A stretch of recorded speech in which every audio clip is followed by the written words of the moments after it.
Welcome to the Marley Bird YouTube channel, brought to you by Red Heart Yarns. In this video, I will show you how to make the Shifting Stripes Shawl. This showstopper of a shawl is simply stunning, and it uses two different colorways of Red Heart's It's a Wrap rainbow yarn, which is a nice color changing yarn that really gradually goes from one color to the next. By combining two different colorways of this yarn, you get this amazing look of a shawl. This is a free pattern available at redheart.com. You'll find a link to the pattern in the video description box right down there below. And while you're down there, please smash that like button, as my kids say. Once you have that pattern and your materials, join me back here and I'll show you everything you need to know to make this really beautiful shawl.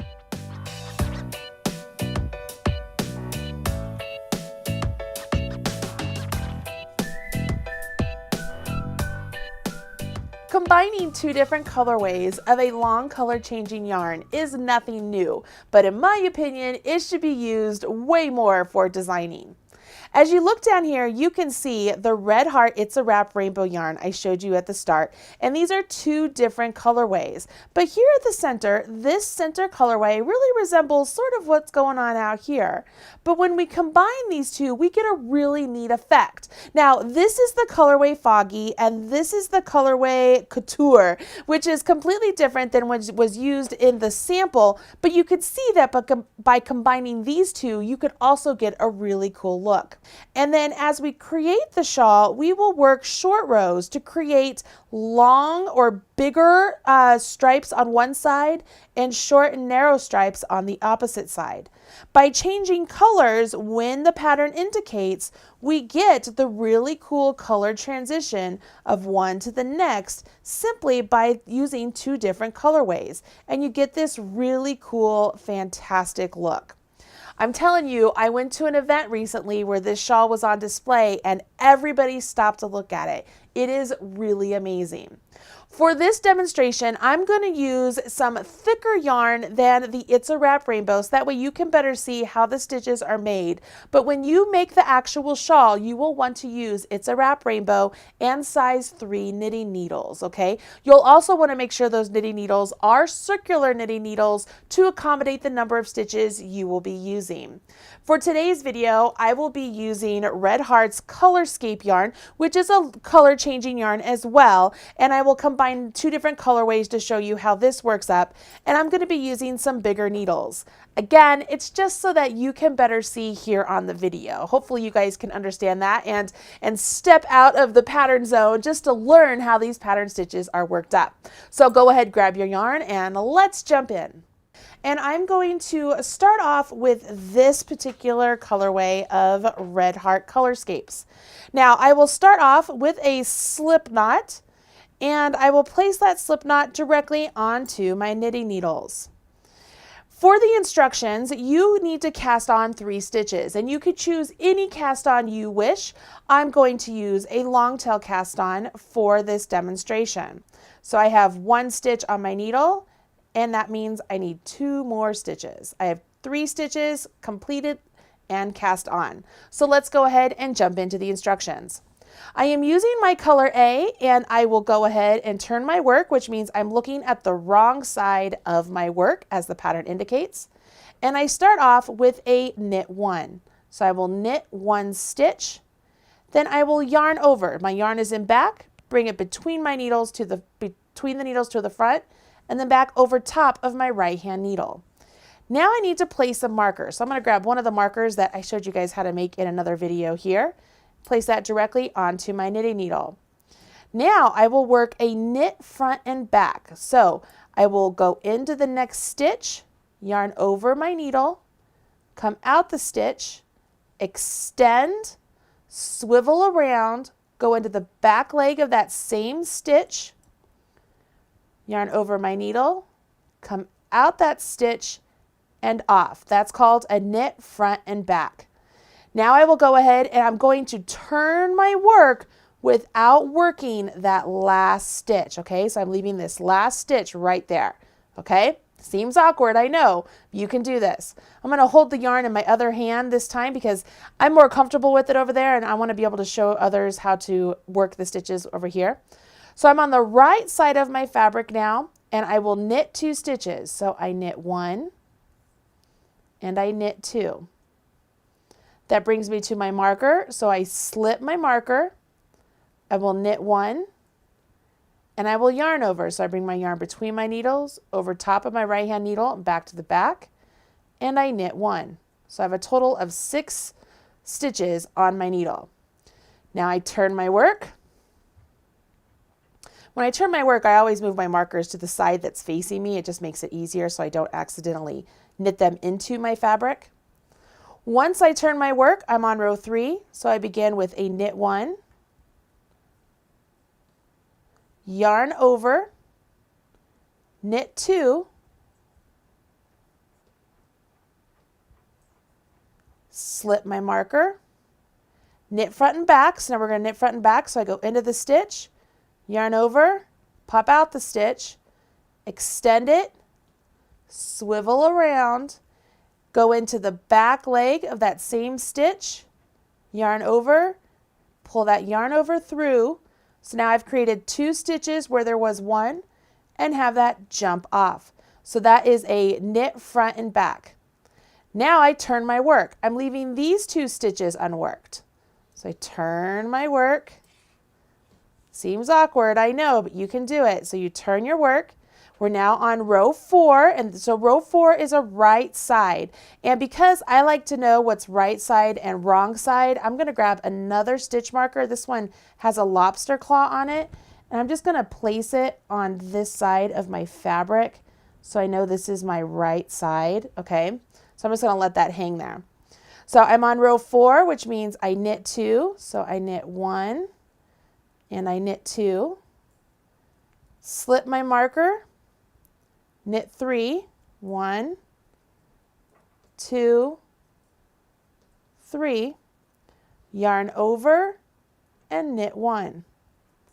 Woo! All of this is still with the same color, okay? So what we've done here is we've worked those short rows. Whenever we turn our work without finishing those extra stitches, those are short rows that we are not completing. So I go ahead, turn my work. I am on row 5. I will put my marker over there. The other marker just stays in place. It doesn't go anywhere. It just indicates that that's the right side of my fabric. I start off with a knit 1, yarn over, knit 4,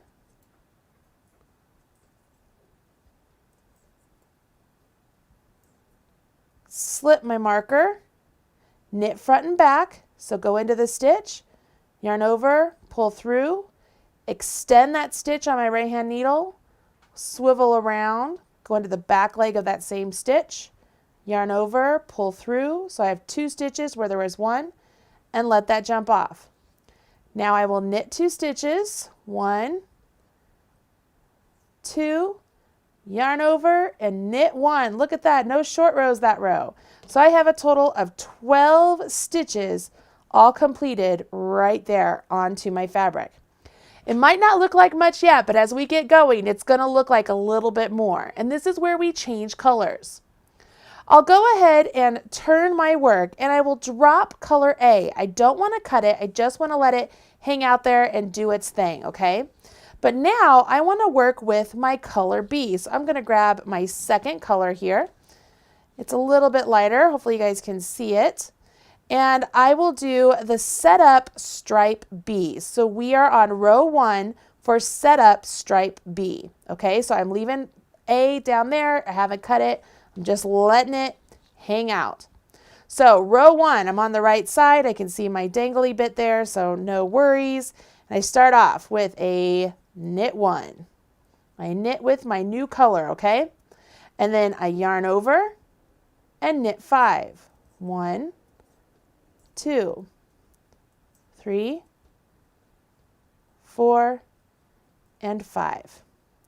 Slip my marker and then knit 5. 1, 2, 3, 4, 5. Yarn over and then knit 1. No short rows that one, which is great because now all of the stitches are worked into my color A. I will turn my work so I'm on the wrong side of my fabric. I'm on row 2 of my setup stripe B, and I'm ready to begin. I work a knit 1, yarn over my needle, and then knit 6. 1, 2, 3, 4, 5, and 6. I slip my marker. I will work a knit front and back, so I go in as if to knit, yarn over, pull through, extend, swivel around, go into the back leg of that same stitch on my left-hand needle, yarn over, pop out that stitch, and off. So I did my knit front and back. I have all of these stitches here, and I'm going to leave them be. I'm just going to turn my work. Turn my work. So we're starting our short rows again, okay? So I've turned my work. All of these are unworked, and I carry on. So I will do row 3 of the setup stripe B. So I knit 2, so knit 1, knit 2, slip my marker, knit 7,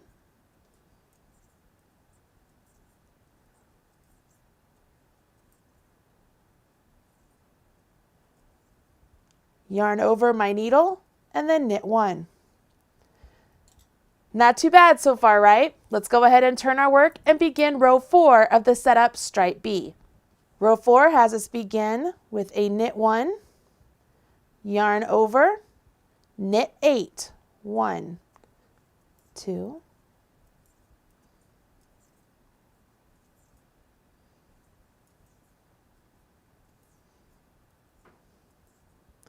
slip your marker, knit front and back. Turn your work. I'm going to leave all of these stitches unworked, okay? So I go ahead and I turn my work. Be very careful as you're turning, okay? You don't want to drop those stitches. Okay? All right, so I've turned my work. I'm on row 5, so I'm going to knit 2.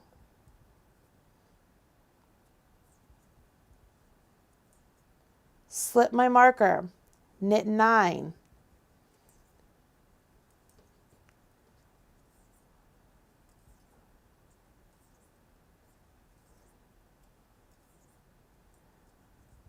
Yarn over my needle and knit 1. Okay, so that's the end of row 5. I turn my work, begin row 6 of the setup stripe B. Row 6 has us begin with a knit 1, yarn over, knit 10,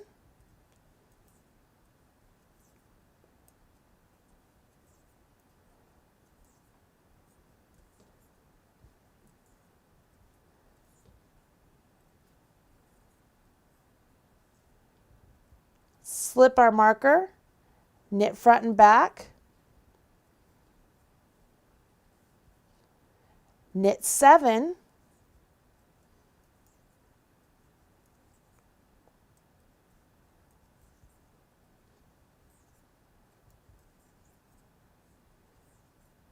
yarn over, and then knit 1. So we're back to where our first stitch is. So we knit 1. And you can see we have started out our stitch pattern. Look at this. Let's go ahead and turn it and look at the right side here. So I'm going to leave my marker over there so you can see here. You can see we're obviously starting to get a lot bigger stripes over here on this side because this is the side that we are working every row. This side over here, we're getting much narrower stripes because these are the stripes that we do our short rows on. So we only actually get 2 rows done over here. As you continue on in the pattern, you're going to change colors at the end of each stripe section, just like we've been doing.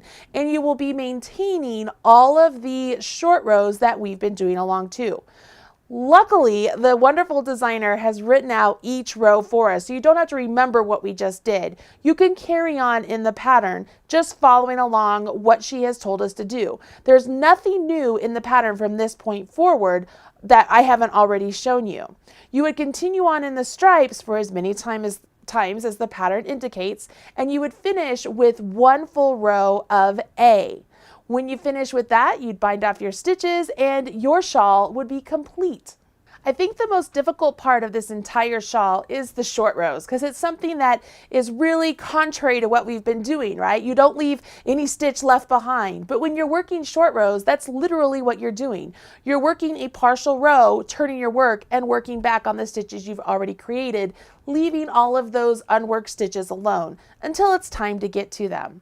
I think as long as you follow along with the instructions, make sure you turn when you're supposed to, work those knit front and backs, and use your stitch markers, you will be just fine making this really showstopper of a shawl. Really, that's what they should have called it, was showstopper. But it's the Shifting Stripes Shawl. It is so much fun to make. Go ahead and grab yourself 2 different colorways of Red Heart It's a Wrap Rainbow and get started with this really great pattern.